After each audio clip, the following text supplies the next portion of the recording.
باپ کی شان کیا ہے؟ والدین کا رتبہ خالق کائنات نے قرآن میں فرمایا وَبِالْوَالِدَيْنِ إِحْسَانًا، ماں باپ کے ساتھ حسن سلوک کے ساتھ پیش آنا، ماں باپ کے ساتھ احسان کے ساتھ محبت کے ساتھ اور بہترین انداز کے ساتھ غلام کی طرح پیش آنا۔ یہ رب کا قرآن جو ہے وہ احسان کیا ہوتا ہے۔ حضرت علامہ محمود اندلسی بہت بڑے ولی اللہ، بہت بڑے محدث، آپ فرماتے ہیں کہ تجھے کسی نے پانی پلایا، بدلے میں تو نے پانی پلا دیا، یہ احسان نہیں، یہ بدلہ ہے۔ تجھے کسی نے چائے پلائی، بدلے میں تو نے چائے پلا دی، یہ احسان نہیں، یہ بدلہ ہے۔ تجھے کسی نے شربت پلایا، بدلے میں تو نے شربت پلا دیا، یہ احسان نہیں، یہ بدلہ ہے۔ تو محمود اندلسی رحمت اللہ تعالی علیہ فرماتے ہیں احسان یہ ہے کہ تجھے اگر کوئی پانی کا گلاس پلائے بدلے میں تو دودھ پلائے تو اس کو احسان کہا جاتا ہے۔ تو رب نے قرآن کے اندر بدلے کا نہیں فرمایا بلکہ فرمایا وَبِالْوَالِدَيْنِ إِحْسَانًا، جتنی خدمت بچپن سے لے کر جوانی تک تیرے ماں باپ نے تیری کی ہے، اب تو نے بدلہ نہیں چکانا، تو نے احسان کرنا ہے۔ ماں باپ سے بڑھ کر اب تجھ پر فرض ہے کہ اپنے ماں باپ کی خدمت کر، والدین کی خدمت کر۔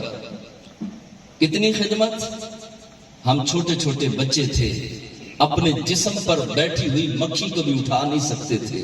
ہماری ماں نے، ہمارے باپ نے ہمیں پالا، جوان کیا، ناز نخرے دیکھے، ہر طرح سے ہمارا خیال رکھا، اور کس کس تصورات سے ماں باپ بچوں کو پالتے ہیں۔ یہ جوان ہوگا، یہ میرے بڑھاپے کا سہارا بنے گا، کما کے لائے گا، بڑھاپے میں ہماری خدمت کرے گا، جب بوڑھے ہو جائیں گے، جب جوانی کا زور ٹوٹ جائے گا، پنڈلیوں سے زور ختم ہو جائے گا، سینے کا، چھاتی کا زور جاتا رہے گا، یہ ہمارا لال، ہمارے بڑھاپے کا سہارا، یہ بیٹی، یہ ہمارے بڑھاپے کا سہارا بنے گی۔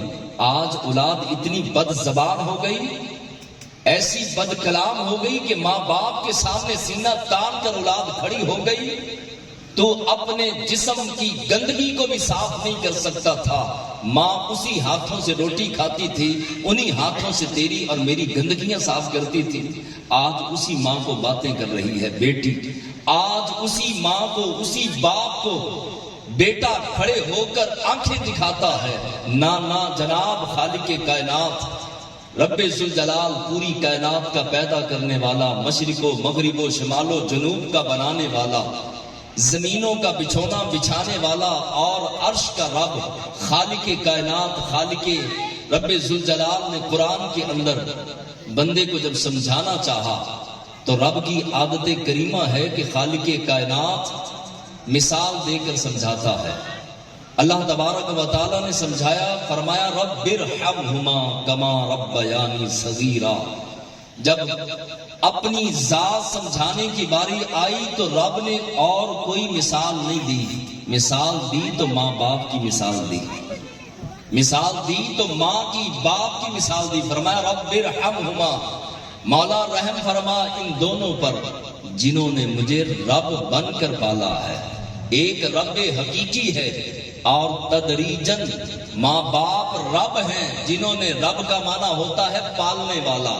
تو ماں باپ نے ہمیں پالا، ہمارے ناز نخرے اٹھائے، اپنے منہ کے لقمے نکال نکال کر ماں باپ نے ہمیں کھلائے، خود پھٹے پرانے کپڑے پہن کر ماں باپ نے ہمیں نئے کپڑے پہنائے، ہماری خوشیوں کا خیال رکھا، ہمارے دکھ درد کا مداوع کیا، ہر زندگی کے میدان میں ماں باپ نے ہماری خوشی کا خیال رکھا۔ آج ماں باپ پر وقت آیا تو بیٹے حساب مانگتے ہیں، باپ سے 100 روپے کا، 1000 اور لاکھ روپے کا پتر حساب مانگتے ہیں۔ وہ بدبختہ جس نے تجھے جوانی دے دی، جس باپ نے، جس ماں نے تم پر جوانی قربان کر دی، آج ماں باپ سے حساب و کتاب تو ساری دنیا کی دولت بھی لا کے ان کے قدموں میں ڈھیر کر دے، بتاؤ کہ ان کی گزری جوانی کی واپس لا کے دے سکتا ہے؟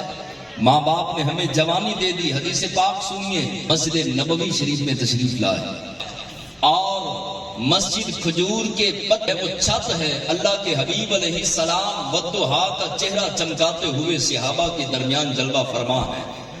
محبوب خدا صلی اللہ علیہ وسلم تشریف لائے، منبر پر پہلا قدم رکھا، فرمایا آمین۔ توجہ میری طرف رکھیں، میں تھوڑی دیر کے بعد چلا جاؤں گا، میں نے تقریر کوئی نہیں کرنی، صرف آپ کو پیغام دینا ہے، درد دل آپ کی بارگاہ میں پیش کرنا ہے۔ اگر آپ یہ 10 20 50 بندوں کے اندر یا میری بہنوں اور بیٹیوں کے اندر ایک بندہ بھی سدھر گیا تو آج کی اس محفل کا مقصد پورا ہو جائے گا۔ اور میں یہ اکثر محفلوں میں کہا کرتا ہوں، ہماری محفل میلاد کا کوئی فائدہ نہیں اگر ہم نے میلاد والے کو نہ منایا۔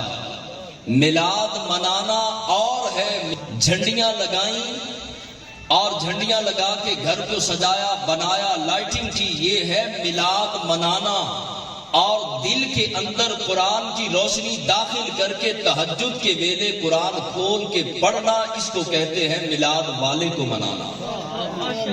چھت کے اوپر جھنڈا لگایا، میلاد منانا ہے، آنکھوں پر چھایا، اسے میلاد والے کو منانا کہتے ہیں۔ لنگر پکانا، دیگیں پکانا، چاہے مٹن بریانی، چاہے قورمہ، چاہے نان، چاہے جو بھی لنگر بنایا، اس کو کہتے ہیں میلاد منانا۔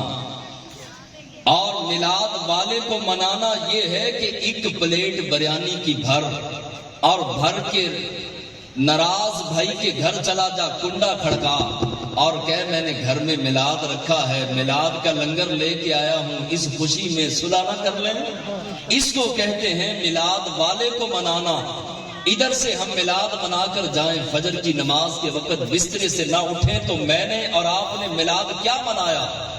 سرکار کی محفل کے اندر بیٹھ کر بھی ادب نہ سیکھا اور گفتگو کے اندر مصروف رہے تو میلاد کیا منانا ہے؟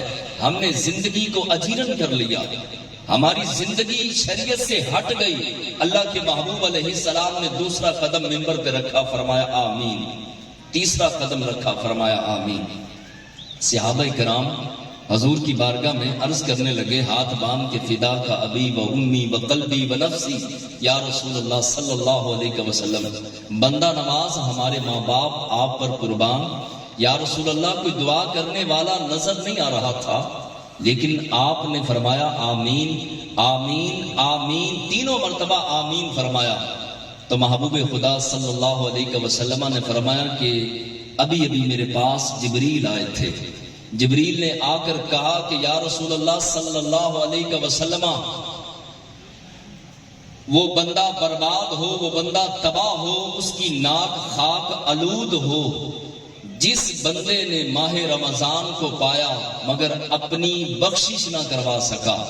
رمضان کا مہینہ اس نے پا تو لیا، رمضان میں نیکیاں کر کے، تلاوت کر کے، ذکر کر کے، اللہ سے ٹوٹا ہوا رشتہ جوڑ کر بخشش نہ کروا سکا۔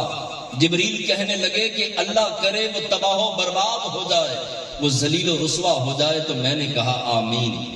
اللہ کے محبوب علیہ السلام نے فرمایا کہ دوسری بار جب میں نے آمین کہا تو جبریل نے عرض کیا کہ یا رسول اللہ، میں دعا کرتا ہوں کہ جو آپ کا نام نامی اس میں گرامی سنے اور آپ کی ذات پہ درود و سلام نہ پڑے، وہ تباہ و برباد ہو جائے، اس کی ناک خاک آلود ہو جائے۔ تو میں نے کہا آمین۔ اور تیسری بار جبریل نے کہا کہ یا رسول اللہ، میں دعا کرتا ہوں اللہ کی بارگاہ میں کہ پروردگار اس بندے کو بھی ذلیل کرے، رسوا کرے، تباہ کرے جس نے بوڑھے ماں باپ کو پایا، بوڑھے ماں یا بوڑھے باپ کو پایا، ان کی خدمت کر کے جنت میں نہ جا سکا۔ میں دعا کرتا ہوں رب اسے ذلیل کر کے رکھ دے۔ حضور نے فرمایا آمین۔ اب بتائیے، دعا کرنے والے جبریل اور آمین کہنے والے محبوب رب العالمین، تو اس دعا کی قبولیت میں کون شک کر سکتا ہے؟ جبریل علیہ السلام دعا کر رہے ہیں، مولا اس کو ذلیل کر دے، رسوا کر دے جس نے بوڑھے ماں باپ کو پایا۔ اس کو چاہیے تھا قدموں میں بیٹھتا، اس کو چاہیے تھا خدمت کرتا، اس کو چاہیے تھا ماں باپ کو وقت دیتا، ماں باپ کے دکھڑے سنتا، ماں باپ کے بڑھاپے کا سہارا بنتا، ماں باپ کے سینے کی ٹھنڈ بنتا۔ اور ماں باپ کے دل سے دعا نکلتی، ماں ہاتھ اٹھا دیتی، رب نے جنت کے دروازے کھول دینے تھے۔ اس بدبخت نے ماں باپ کی بے ادبی کی، اللہ اسے خاک آلود، اس کی ناک کو خاک آلود کر دے، یعنی کہ اس کو ذلیل و رسوا کر دے۔ حضور نے فرمایا